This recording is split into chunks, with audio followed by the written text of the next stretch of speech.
Hey guys, Dave here, and welcome back to another ad-free episode of FFBE War of the Visions. In today's episode, I have some more recordings here. Here's Gaffgarion pudding.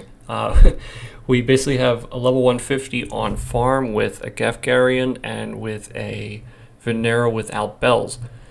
So featuring are the people here in the video who helped me clear it.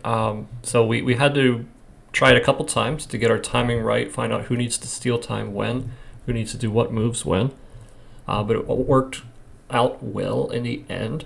My bells, I think I got up to level 17 because I've been putting all my armor pots into that and only that, and as you can see in the video, I'm getting 28 AP now, even with a 7 out of 10 resonance on my behemoth.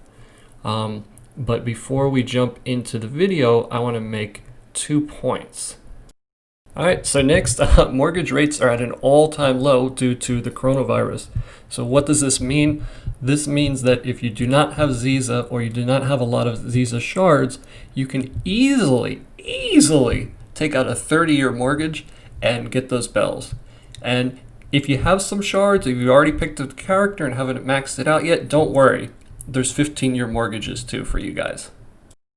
Alright, and the next point that I want to make before we jump into the actual clip is that these stamps, we're using them in the battle.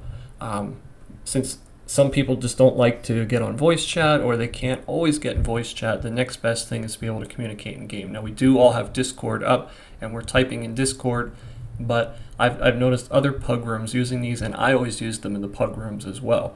So I'd like everybody to be aware of these in the future. They're going to make pug fights much easier in the future. So what we do when it's your turn to attack, people will use make a chain.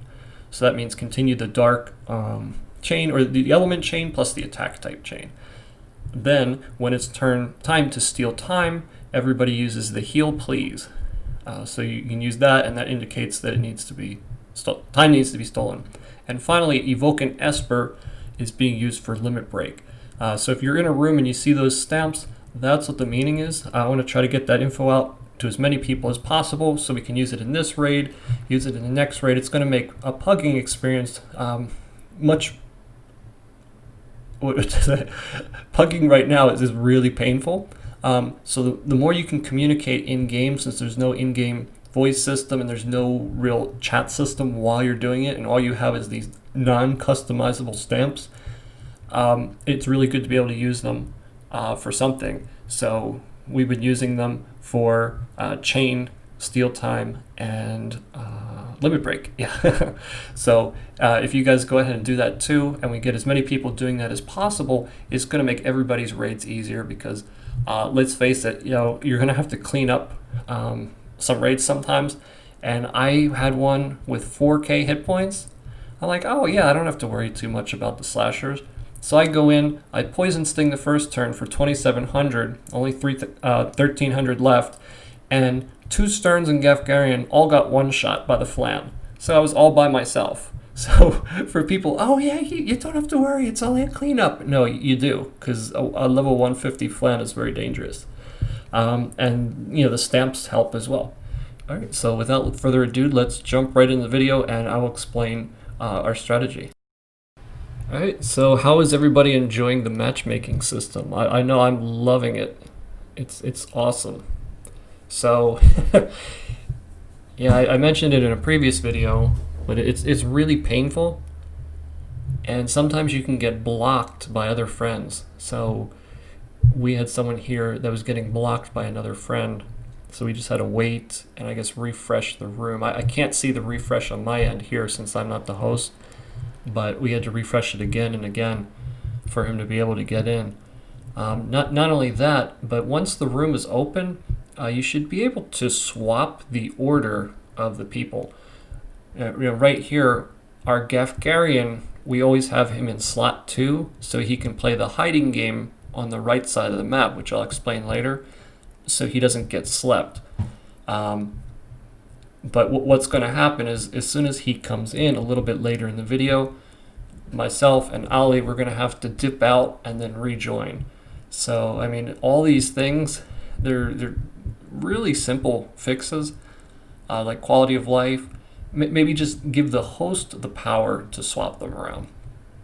Especially when we're all in voice chat or text chat and whatnot, we're able to communicate, but in a pug you aren't able to. So it's going to be a while before he comes in, so I'll take advantage of this time by explaining some of the basic strategy. So I've done a lot of pug groups, just joining random 150s or 150 cleanups, and one thing that I've noticed is that a lot of people, they haven't noticed all of the nuances in the map. So I guess they just go in and figure, okay, we just need to chain and steal time. Well, I mean, there's other minute nuances on the map, and what I mean by that, there are certain locations that you can move that don't trigger mobs. Now, the mob in the lower left-hand corner of the map, I believe he comes every time regardless.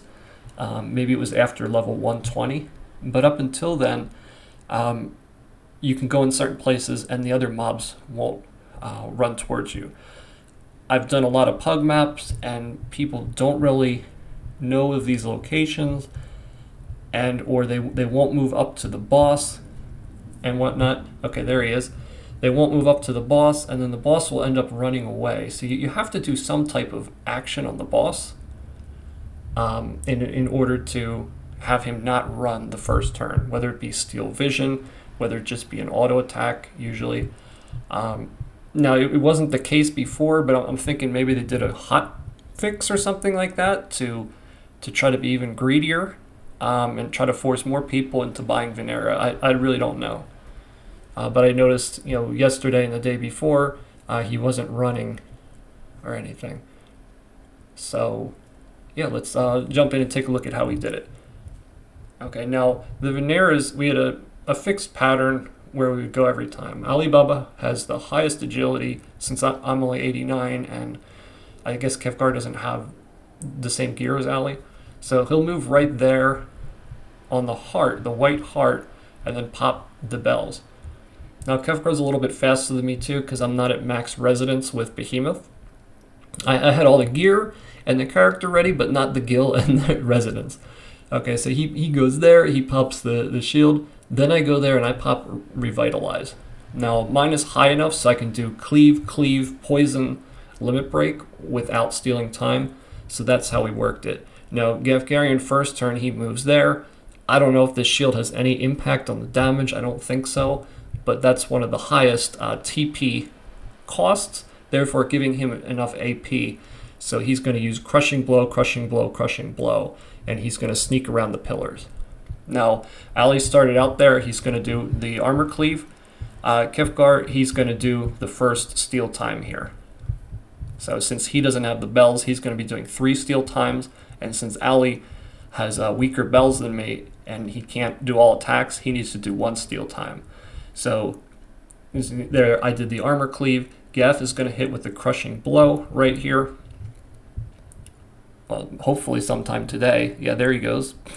Then he's going to move around the back of the pillar onto that orange square, just so he's out of sight. Okay, that you'll see why later, or you see where he's going to go later. Okay, so again, Gaffgarion, he gets the first and the second steal time. Okay, so this is important if you want to try to do it in the same order. It's going to be a little bit different based on your total agility and whatnot. So here he goes again, another Armor Cleaver. Then I'm going to do another Armor Cleaver on my turn here. I think it's my 3rd turn. So I do Armor Cleaver there, then I'm done with my turn. Okay, so now that guy that came up there, he came for Gaffgarion to try to sleep him, but he's not going to be slept because he's behind the pillar.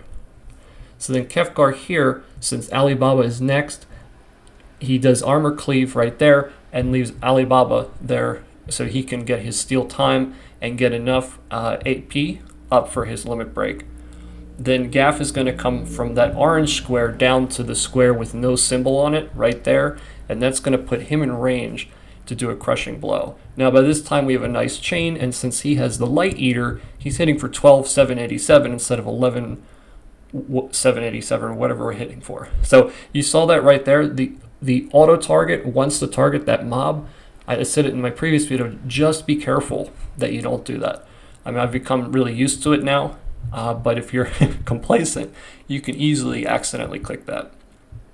So then there's Ali there with the final steal time. That's also going to give him an agility boost, so he's going to be able to move before the Gaffgarion. So that's not 100% key in this, since we had a non-limit break finish in there, since we didn't have a fourth Venera. But yeah, now this method has worked. Now you saw Evoke and Esper. We were kind of communicating on Discord, so we really didn't use it too much this time, but you could see it right there. Now Gaffgarion in the back, I don't think he's going to get another turn, but even if he did, it would have been okay, because we needed one attack after this final limit break to finish off the boss.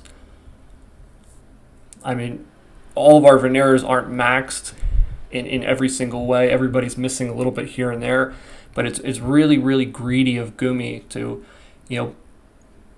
try to sleep every other character and make this the only viable character there. So there you have it. We got it with a little bit of leeway, but if we had more crits, obviously we could have done it. If we had 3 bells, we might have been a little better off too. But that's just to show that you can do it with a Gaffgarion. I had someone who trolled me on my last video and I deleted the post. You absolutely can do it, and we were down a bell and we were still able to do it. So haha to you.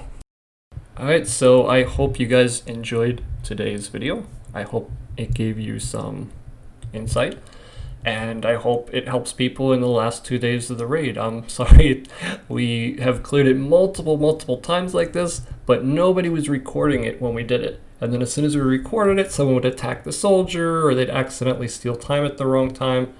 But we have cleared it probably like 10 times on a 150 with a Gaffgarion, some with all bells, some with no bells. But this was the most gimped one-shot that we had. So I hope it's helpful. I've also done pugs that have one-shot it. I did a pug with Aziza and 3 Veneras, and we one-shot it. And I did one with 2 Shadow Lynxes and 2 Veneras, and we would have one-shot it, but someone made a silly mistake somewhere along the line. But you definitely can do it without all Veneras and without all bells, but it makes it very, very painful and difficult. And as you saw in the video, we just barely scraped by like that. So yeah, this is Gumi being extremely greedy. But don't worry. Mortgage rates are only 3% right now. So if you want the bells, I'm sure the producer of the game up there will be more than happy to give you a 15 or 30 year loan at a measly rate of 3% compound interest in order to get those bells. So there you have it. That is the best TMR for raids. And if you want it, the banner's still up, and I'm sure they're taking loan applications even on the weekends. So go ahead online, find 3% rates, and go for it. Go all out. Raids for the win. I'll see you guys next time on another episode of FFBE War of the Visions.